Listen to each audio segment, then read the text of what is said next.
What's going on, YouTube? Making a video about Don Lemon because I just want to.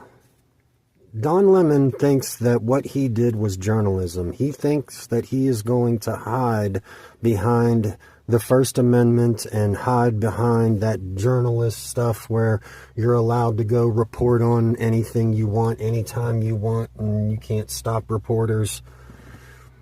That's not what Don Lemon did.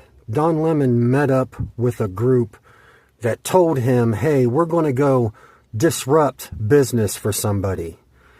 But that's not what they did. They went to a church and disrupted Christians praying to Jesus Christ.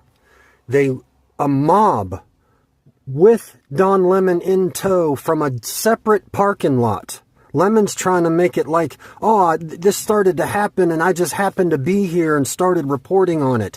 Don Lemon went to a parking lot and met with the so-called civil rights leader, this woman, who does not get that she's about to go violate somebody else's civil rights, their freedom of religion, their freedom to practice their faith in their house of faith, privately or just freely.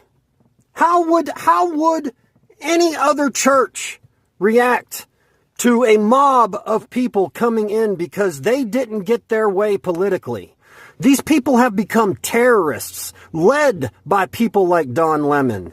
They are terrorizing Christians in the church. They're not protesting on public property. They're going into the church.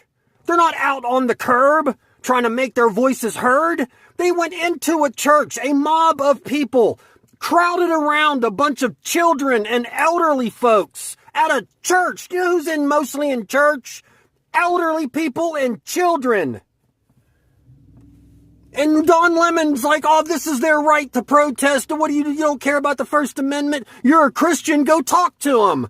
Like the people there are supposed to be going over and saying, please, I know you just bum rushed in here like a giant mob yelling and screaming your slogans, but can we talk about it? I'm the one putting all the onus on the people of the church to try to diffuse the situation when Don Lemon and his group created the situation. And then Lemon to sit there and remind us all that the liberals are so racist that, oh yeah, we got a bunch of white people here because it's important to have allies. It's important to have a bunch of whites because we got to make it look like we're all together in this. The white liberal is against this country.